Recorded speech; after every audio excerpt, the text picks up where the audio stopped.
Buenos días, Cuernavaca. Buenos días, Morelos. Empieza bien tu día con nosotros. Estamos transmitiendo desde Cuernavaca, Morelos, México, la ciudad de la eterna primavera para todo el mundo. Desde la plataforma en Facebook de radioprimavera.mx. Buenos días, Cuernavaca. Buenos días, Morelos. Comenzamos.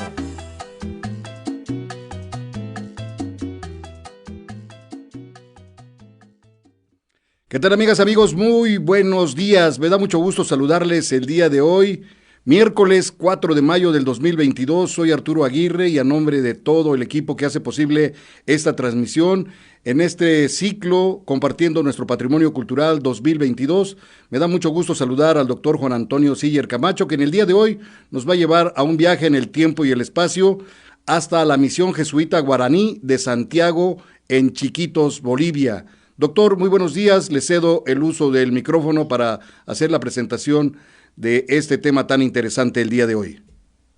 Muy buenos días a ustedes, al auditorio. Un gusto de continuar con este ciclo. Y el día de hoy vamos a hablar dentro de ese gran ciclo que hemos hecho desde hace muchos años, recuperando nuestro patrimonio cultural compartido, quizás ya 15 años bajo esta temática general, que quiero mencionarlo, quizás no lo he dicho en programas anteriores. Ese título genérico, recuperando, es una forma de apropiarnos, de valorar nuestro patrimonio cultural, pero no solamente el patrimonio de México, sino patrimonio compartido a nivel mundial. Creo que el siglo XXI, de alguna manera, y a través de UNESCO y de declaratorios de patrimonio mundial, mucho de ese patrimonio natural, cultural, mixto, intangible, etcétera, se puede compartir a nivel global. Entonces, de ahí ese título, recuperando nuestro patrimonio cultural compartido, y desde hace ya varios años, 3 años, hemos realizado a través de Radio Primavera de Cuernavaca, su conducción y su personal técnico, varios ciclos sobre las misiones jesuitas en distintos espacios, tanto de México como de América Latina, particularmente de Sudamérica y de regiones que poco conocemos en México. Hoy vamos a continuar de misiones jesuitas guaraníes de Chiquitos, Bolivia, en la región este de Bolivia, frente a lo que es ahora Brasil, la región amplia y enorme de Brasil, de sus selvas y planicies. Y el tema de esta charla va a ser la misión jesuita guaraní de Santiago de Chiquitos, en Bolivia. Lo vamos a hacer en dos partes. La sesión del día de hoy va a tratar del patrimonio cultural inmaterial, perdón, material, inmueble, es decir, su conjunto y su edificación, con algunas de las actividades en torno a este patrimonio. Y estamos pensando dejar un segundo programa del patrimonio inmaterial que habla de las fiestas y tradiciones. Creo que estas misiones que han tenido una continuidad desde el siglo XVII, XVIII, con la presencia y posteriormente la expulsión de los jesuitas, ha tenido una continuidad en las poblaciones en donde estuvieron. Particularmente destacan estas de la región de Chiquitos en Bolivia, en el que las misiones edificadas por los jesuitas y por los distintos grupos indígenas, entre ellos los guaraníes, eh, permitieron tener esa concentración, esas reducciones, como fueron llamadas en ese periodo, de población indígena y de población que era dirigida, administrada por estos religiosos jesuitas, en donde fundaron colegios, talleres, y en donde la población era solamente indígena, no era una población mixta que posteriormente a su expulsión cambió. Entonces, el día de hoy vamos a hablar de esta misión de Santiago en la región de Chiquitos, en Bolivia.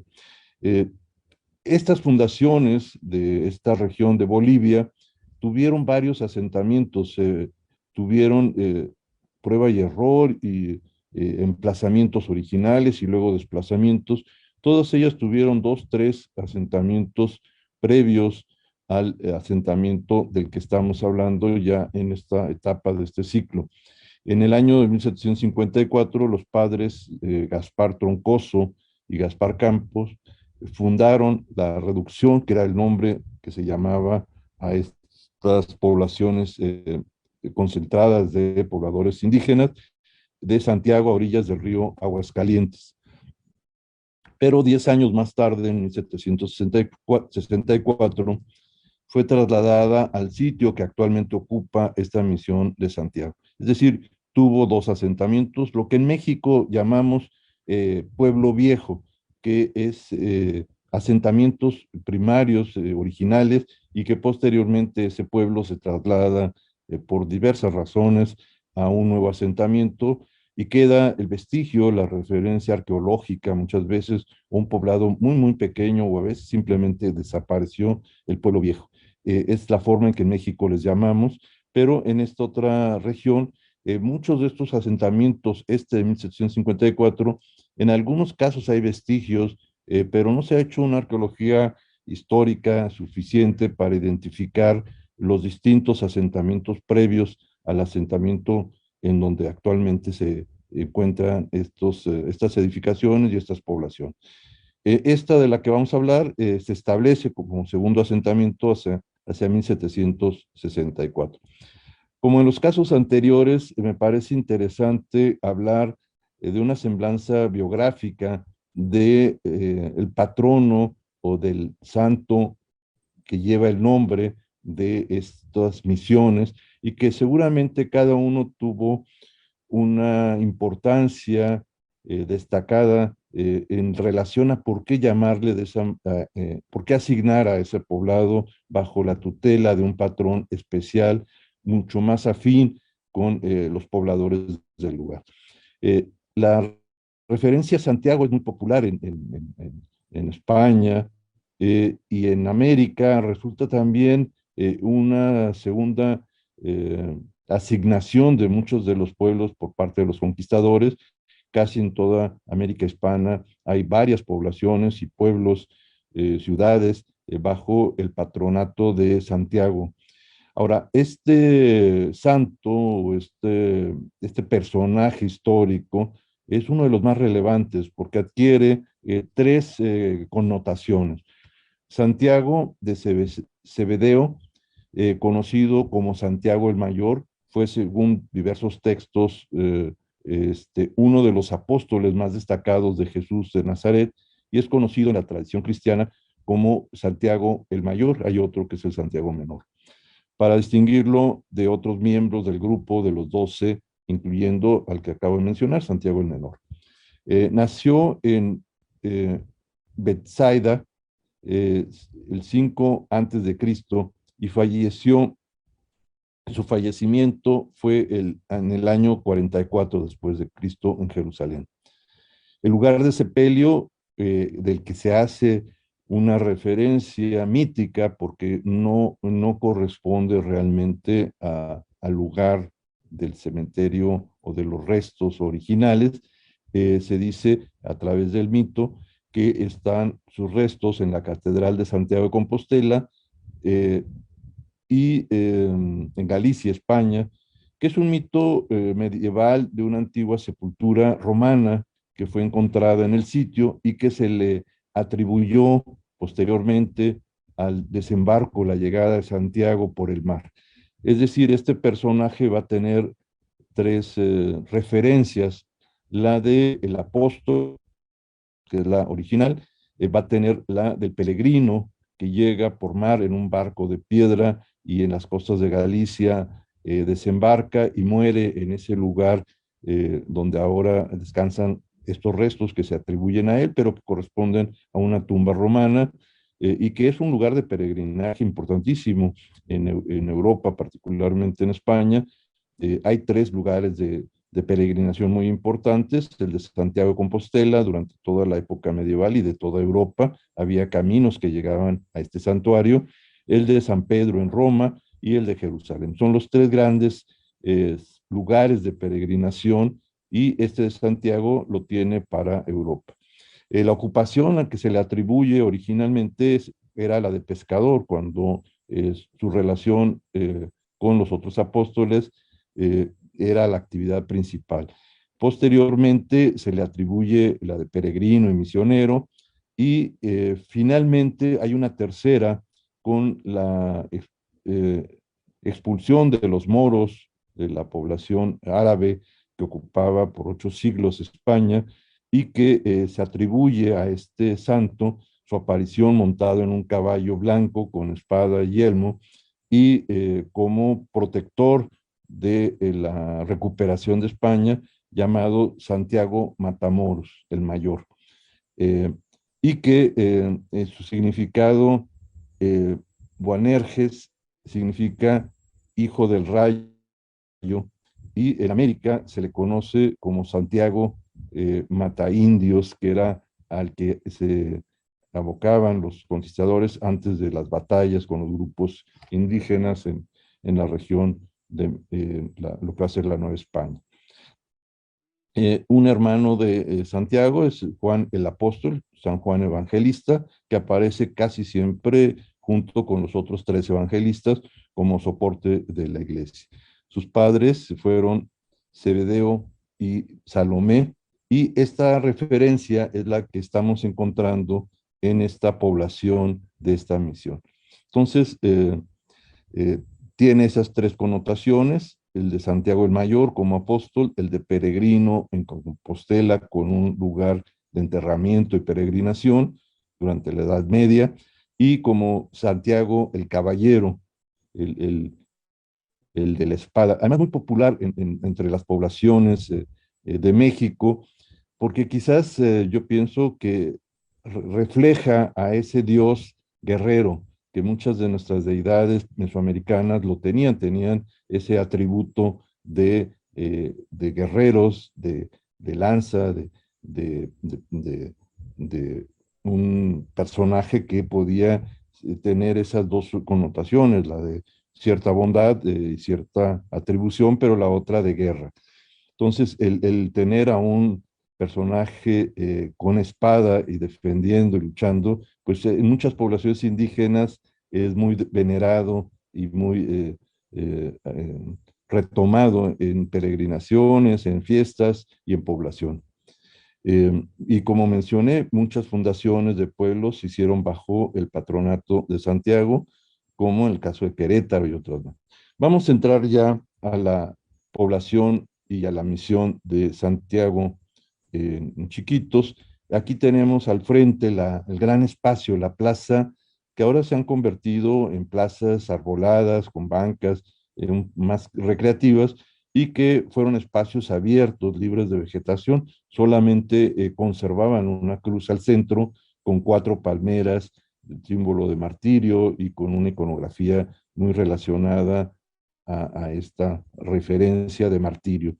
Vemos al fondo lo que es el emplazamiento de lo que fue la misión original. Estas han sido rehechas, algunas de ellas. Vemos una torre y ya más reciente que se ha colocado en un costado, y vemos los elementos de talla, de madera, etcétera, al fondo, y la población como conserva la traza original de ese gran espacio eh,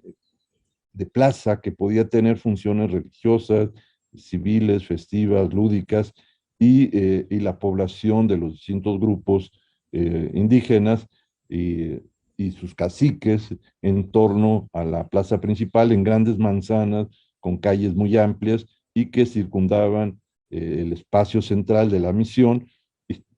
y el emplazamiento de estas misiones en estas poblaciones. Aquí podemos ver la talla de esta cruz ya más reciente, pero que siempre la ubicación de ellas resulta importante al centro de la plaza. Aquí vemos este espacio ahora arbolado, y podemos ver todavía algunos árboles, las araucarias, propias de esta región ya hacia Patagonia principalmente, y vegetación de árboles de selva baja caducifolia y de árboles de mayor talla que ya en la periferia ya no los podemos encontrar, que sirvieron para la edificación de las estructuras portantes de los templos, las cubiertas que vamos a ver a continuación. Aquí podemos ver una vista de la fachada principal. Es una fachada de una misión ya un poco reconstruida, con los sistemas tradicionales de sus columnas labradas en estilo salomónico, porque recuerden, se hacen en el periodo barroco, entonces esta columna es la más barroca, la columna salomónica, ese roleo que permite un movimiento. Si ustedes la observan, vemos que la fachada tiene ese dinamismo de seguir con la vista el fuste de la columna y los remates, y luego la decoración que se ha puesto, diferente a las que hemos visto anteriormente, recrea algunos temas que se pueden asociar a esta iglesia, con una cruz y un sol en un costado, y que aquí lo que es interesante es que aunque el inmueble ocupa el emplazamiento original y ha sido un inmueble ya reconstruido en distintos momentos, pero el patrimonio inmaterial sigue estando, lo tenemos, y lo más importante es que estos espacios de las misiones conserven esa relación de uso y de tradición y de costumbres de sus pobladores, que vamos a ver en un segundo programa, una fiesta particularmente el día 25 de julio, Día de Santiago, pero en la sesión de hoy a dar un recorrido introductorio, que es la misión. Aquí podemos esta edificación donde las armaduras de las cubiertas con estos estirantes siguen estando presentes, las cubiertas de madera con teja de barro, los soportes internos a base de columnas, y una torre que normalmente es un poco más exenta al edificio. Aquí está conjunta, a un lado anexada al, a la altura del templo, de varios cuerpos, y las campanas, algunas están en la parte del campanario, en la parte alta, y otras que vimos anteriormente en la parte exterior, que son las campanas originales. Aquí podemos ver una vista muy temprano, es el día 25 de julio, que tuve la oportunidad de llegar el día anterior y de, sin haberlo programado, haber llegado el día previo a la fiesta del patrono del pueblo. Entonces, muy temprano, a las 6 de la mañana, se hacía una primer misa con los pobladores y con otros pueblos que participan de esta celebración, como lo hicieron seguramente durante el periodo de las misiones. Aquí vemos las fechas de fundaciones originales y la fecha de la reconstrucción de esta torre hacia 1954. Vemos como una de las tradiciones de las misiones y de la escuela taller eran los talleres de música, es decir, se fabricaban instrumentos musicales, se tenían partituras y se enseñaba el uso de cantos en las ceremonias litúrgicas, en las fiestas, de instrumentos musicales, principalmente de cuerdas. Entonces, esa evocación a esa tradición musical del pueblo guaraní, de los otros grupos indígenas de la región, aparece como un monumento central en la plaza, recordando que fue una de las enseñanzas, la música como un patrimonio inmaterial que aún se conserva. Aquí vemos un detalle de esta escultura en metal, y que es muy alusiva, es decir, pocas veces encontramos un instrumento al centro de una plaza que hace referencia a una tradición musical del siglo XVIII en la población y a sus habitantes. Aquí se ha puesto un kiosco más moderno, ya en el sentido de plaza lúdica, recreativa, con algunos pictogramas en la parte baja y el uso de materiales de barro y madera tradicional. Y bueno, las araucarias, que están un poco más al norte, estas, y que normalmente ocupan los bosques de la región patagónica más al sur, pues están aquí presentes como parte de esa vegetación de la región sur. Y aquí podemos ver lo que mencionaba hace un momento, algunas campanas originales que estuvieron en un campanario exento a la estructura principal y que han sido conservadas en este soporte junto al templo de lo que eran las campanas del periodo original de la misión, y que se tañen, se tocan durante las fiestas y ceremonias, tanto los avisos litúrgicos de distintos horarios de celebraciones, como en las fiestas que vamos a ver en una próxima sesión. Aquí podemos ver cómo algunas, el badajo, no ha sido el adecuado en peso y lugar y han fracturado estas campanas que pueden ser restauradas, pueden ser, ahora ya se pueden recuperar, no hay que fundirlas, pero estas son campanas originales del siglo XVIII colocadas en la parte externa del templo. Ahí podemos ver los nombres, Salvatierra y otros más, que están fechadas algunas de ellas, y cada una tiene un nombre y una advocación. Y vemos los amarres con cuerdas vegetales y bueno, algunos otros elementos de los badajos. Aquí podemos ver el tipo de fuste o columna, la basa de madera, el fuste que es la parte central y el capitel de una talla en este estilo barroco de columna salomónica con motivos vegetales y vemos también en esta alusiones religiosas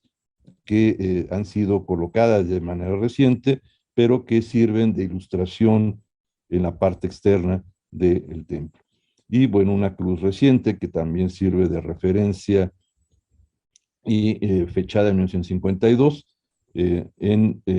intervenciones que se han hecho para la recuperación de este sitio de su misión original. Un detalle de esta talla de gran calado, o sea, con elementos salomónicos que si uno los ve, hacen una referencia a elementos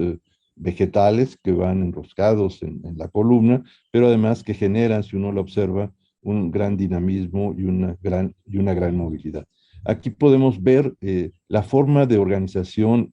local que son los mayordomos. No sé cuál es el nombre que en esta región se les denomina, pero son los personajes que tienen, con ese bastón que llevan,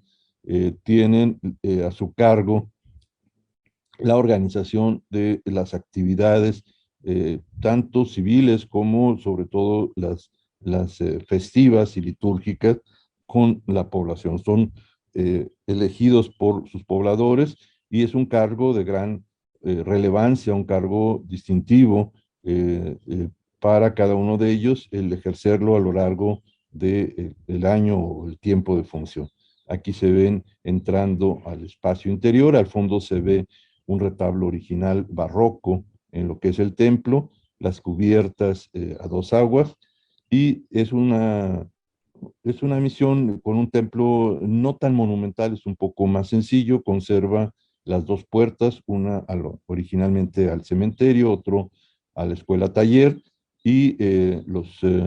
retablo principal en la parte frontal con dos retablos laterales, y en ese espacio están llegando los pobladores muy, muy temprano, a las primeras horas de la mañana. Aquí podemos ver la talla y el dorado de ese retablo principal. Vemos el trabajo de la talla en madera, de las figuras iconográficas que lo constituyen y el dorado que tiene toda su estructura. Y aquí podemos ver al Santiago decorado con este bastón con colores de listones en su representación. El de apóstol no aparece con este gorro de Santiago y su venera o concha, ni el de caballero que aparece con yermo, espada y caballo. Aquí aparece con la segunda advocación, la de peregrino, y esta referencia fue usada por los peregrinos a Santiago de Compostela, que al llegar recogían una venera o concha y que era como especie de pasaporte de haber llegado a esta región de Galicia. Entonces, aquí esta representación de Santiago la tenemos en su versión de peregrino. Y la actividad musical ha sido siempre muy importante en estas misiones. Aquí se encuentra al frente un grupo de músicos locales, un órgano enorme que es utilizado en estas ceremonias. Aquí se ven parte del instrumento, en algunos la decoración con figuras en esta parte lo complementan, los tubos estos de las pipas del órgano, pues son decoradas cada una de ellas, es un órgano más reciente Aquí vemos en detalle,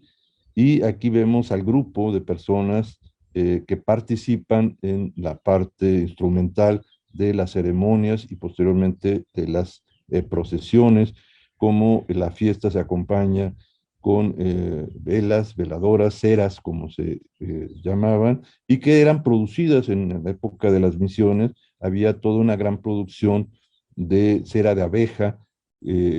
con pabilos, quizás de algodón o de lino, que eran los autorizados y eran los mejores, y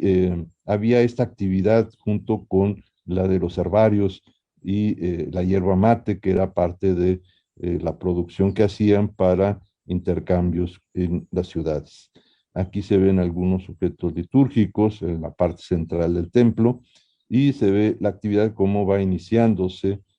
A principio vemos el sistema de iluminación lateral a base de estas ventanas hechas con barrotes de madera, que eran parte de las actividades de los talleres de estas misiones, el trabajo de la carpintería. Y aquí en detalle vemos la iconografía, aquí vemos el Espíritu Santo, Jesús, a Dios Padre, y vemos las figuras en en estos, en estas calles, son tres calles de este retablo, con columnas pareadas a los lados y con figuras de ángeles y de otros motivos fitomorfos. Y la figura de Cristo en la parte de arriba, que siempre aparece en algún espacio de estas misiones, y la Virgen, en este caso el Rosario, pues una Virgen de la Asunción, este,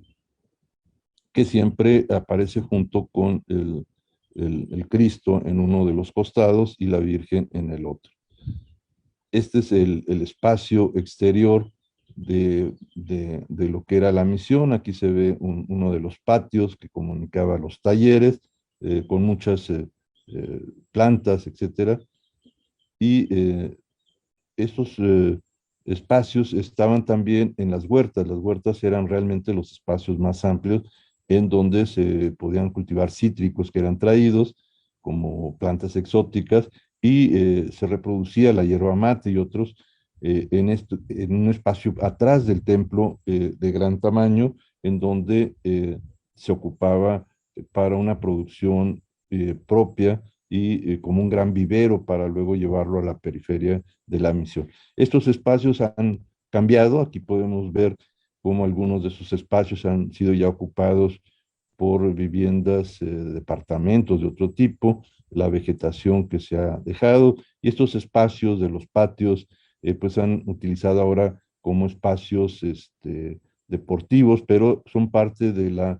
del conjunto de la misión original. Algunos se han utilizado para estos escenarios, que estas representaciones se hacían en el gran espacio de la plaza, eran espacios no al interior de la misión, estos se hacían realmente en lugares públicos, pero son las actividades que actualmente se hacen en estos conjuntos. Esta misión es muy sencilla, a diferencia de las otras que hemos visto. Este es un corredor lateral con sus cubiertas de madera. Aquí vemos otra de ellas, la torre, que es de manufactura más reciente, pero que es siempre muy importante, la torre y sus campanas, y campanario y campanero constituyen una parte importante en la comunicación con la población, con la liturgia. Algunas otras iglesias de otro culto en lo que es el poblado. Y vamos a pasar a la parte artística, es decir, la celebración de las danzas, procesiones, etcétera, los trajes vistosos y las máscaras,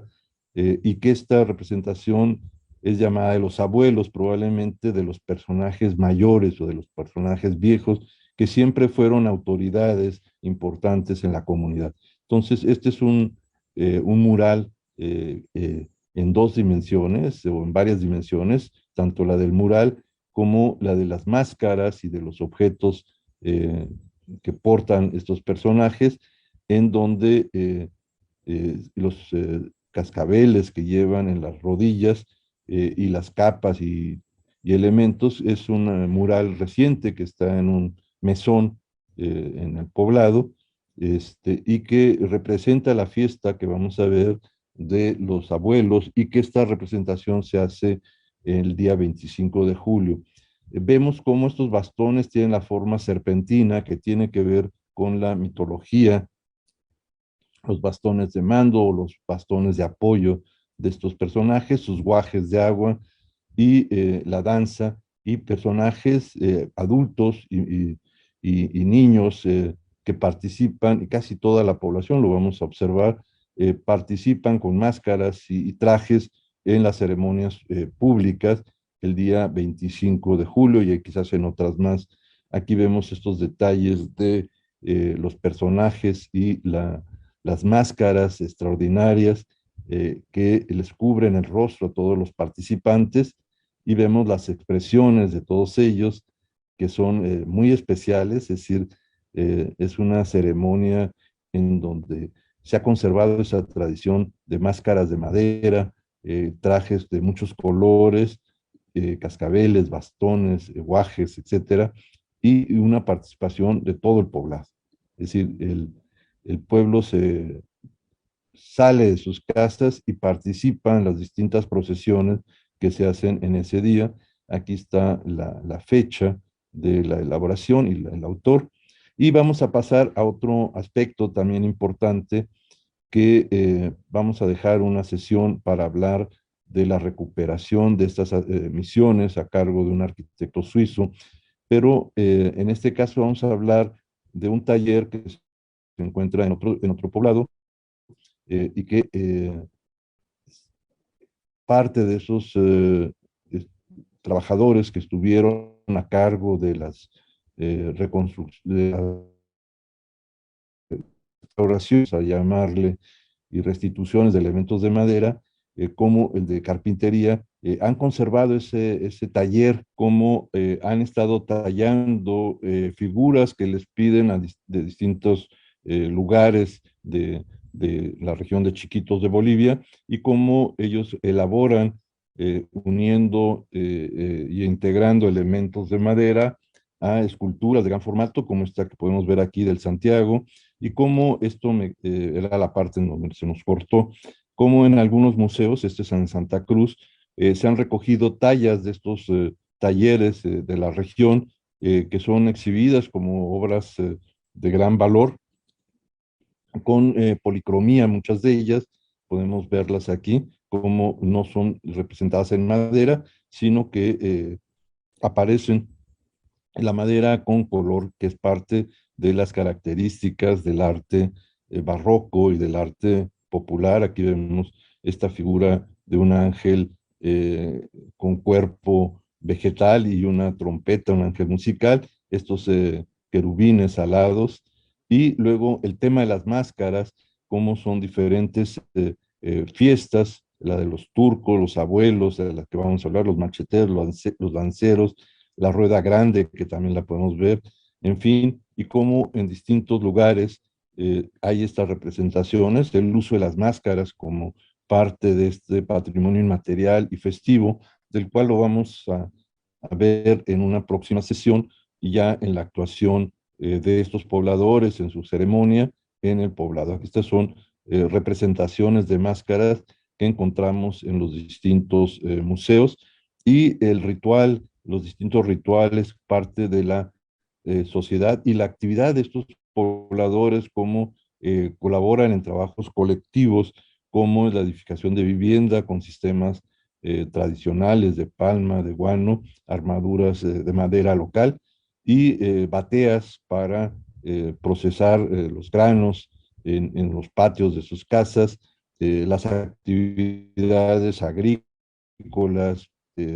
pesqueras, caza, etcétera, que son complementarias, y luego la participación de las mayordomías. Aquí vemos este grupo de músicos, aquí vemos al mayordomo con su bastón de mando, muy joven, y a músicos de distinta edad, todos ellos hombres en este caso, niños que se incorporan, y las mujeres que tienen un papel muy importante en el mantenimiento de los lugares, las tradiciones, las fiestas, los textiles, y la organización política de sus cabildos, como la presencia de los grupos indígenas, sigue siendo importante los trajes que fueron utilizados a lo largo del siglo XVIII, XIX, en distintas regiones. Aquí vemos algunos de ellos que están en los museos, unos anteriores que son estos, que fueron los primeros vestidos y trajes que se usaban por los pobladores en las misiones, y luego una fiesta en el centro de esa gran plaza, en donde está la cruz, la palmera, 4 palmeras, en este caso solamente hay una, y la gran cantidad de pobladores participan. Y la presencia de los mitos es muy importante,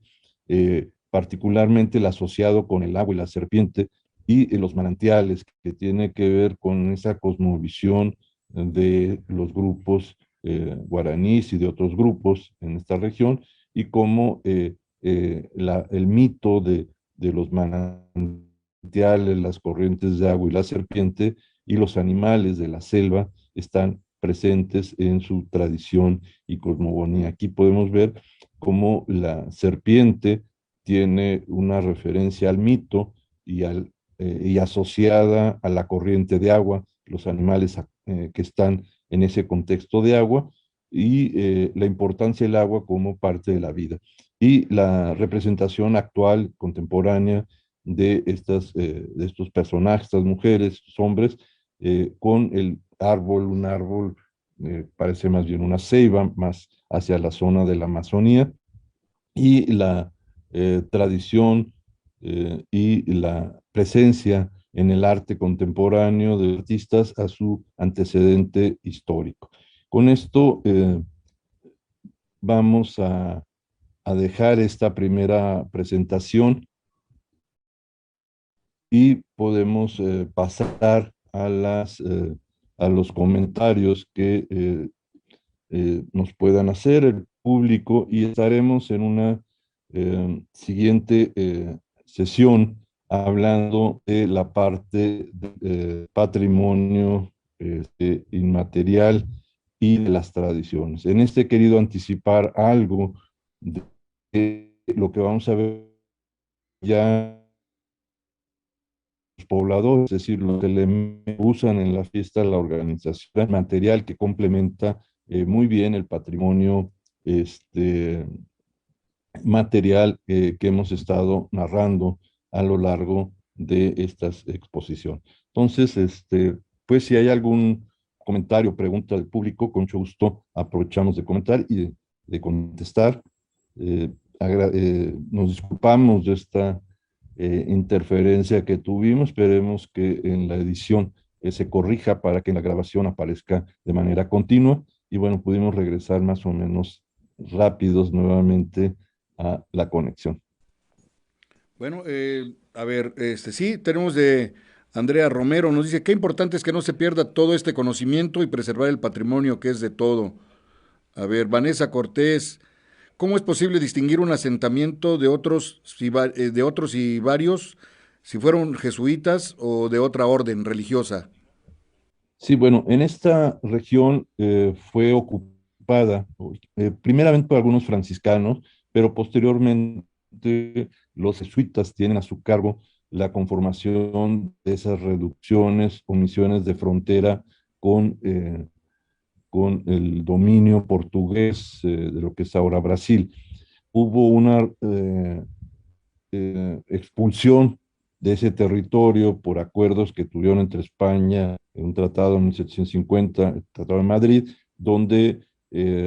rehacen las fronteras de España con la frontera de Portugal, y España cede parte de un territorio que estaba ya ocupado por misiones, y son expulsados por ambos, por España y por Portugal, y entonces hay una gran migración de pobladores que habían tenido un primer asentamiento en territorio que es cedido a Portugal, y esa gran migración se hace hacia territorio hispano, pero con expulsión de ambos, o sea,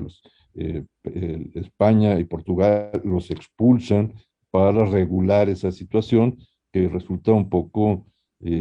fuera de lugar, porque ya había un asentamiento establecido. Se establecen esos segundos asentamientos, y luego algunos otros son Esos son los principales, pero algunos otros son reubicados porque seguramente algunas poblaciones se reducían en pobladores o en condiciones de uso de suelo, de agua, epidemias, y entonces se iban agrupando y se iban pasando los pobladores que quedan reducidos en un lugar a un asentamiento nuevo. Y eso no se ha hecho la arqueología de esos lugares que deben de estar en fuentes y en descripción de dónde estaban el original, que debieron haber sido más eh, pequeños, más temporales, y los asentamientos que hemos venido viendo en el ciclo son los asentamientos definitivos después de un segundo y a veces de un tercer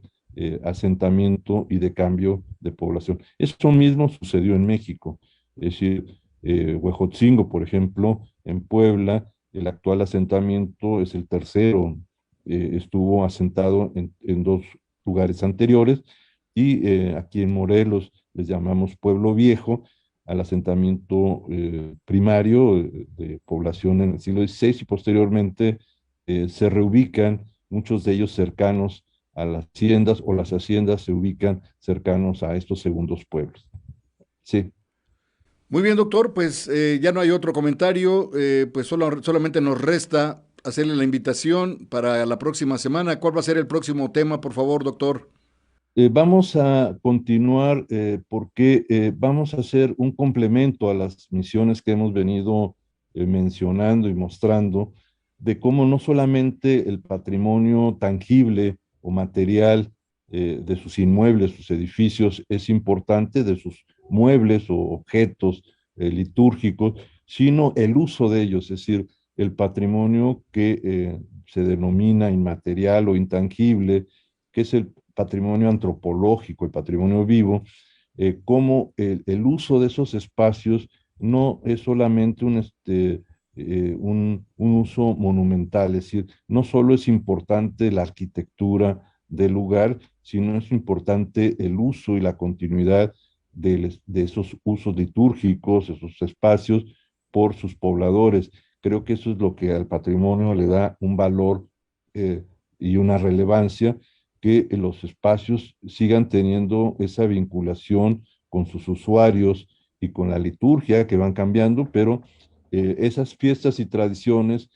vamos a comentar una de ellas, la de la fiesta del 25 de julio de Santiago, en la misma misión, pero vamos a hablar ya no tanto de su arquitectura, sino del urbanismo litúrgico, de cómo las calles se transforman en espacios de procesiones, las cruces que ocupan remates, cruces de calles, la plaza, cómo se utiliza, y las distintas ceremonias que están presentes. Es decir, este patrimonio de estas misiones, particularmente las de Chiquitos, son relevantes porque se ha conservado hasta la fecha su arquitectura, sus bienes muebles, se ha conservado su tradición por los pobladores, y eso es lo que hace un patrimonio vivo de estas comunidades y que debe de conservarse bajo ese sentido, como en México muchas celebraciones que todavía en conjuntos conventuales del siglo XVI se siguen realizando en procesiones a las capillas posas, en el atrio, en distintas ceremonias a los patrones o en fiestas, y esa relación con sus habitantes, sus pobladores, es lo que enriquece el patrimonio cultural en una visión mucho más amplia.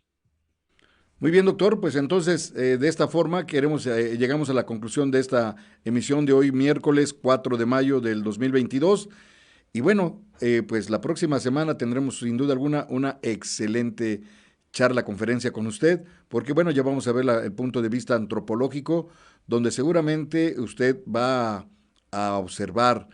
pues ya la participación del ser humano su contexto, en el medio ambiente en que lo rodea. Y bueno, todo esto nos lo va a traer el doctor Juan Antonio Siller Camacho el próximo miércoles 11 de mayo a las 11 de la mañana. Así es que 11 a las 11. Aquí nos veremos, mi estimado doctor. Muchas gracias, y les pido si pueden editar para que la transmisión sea corregida, y que los que no tuvieron oportunidad de verla el día de hoy la puedan consultar o ver nuevamente y ya en una transmisión sin aluches, sin cortos, y que la puedan ver de manera continua. Y muchas gracias por este apoyo técnico para este ciclo que estamos realizando y los esperamos el día de mañana. Muy bien, nos saludamos mañana en el programa Respuesta Inmediata a las 2 de la tarde con el doctor Juan Antonio Siller Camacho. Hasta la próxima semana, que esté usted muy bien. Pásela bien. Hasta entonces. Ya nos vamos, pero recuerda, estás en radioprimavera.mx. Buenos días, Cuernavaca. Buenos días, Morelos.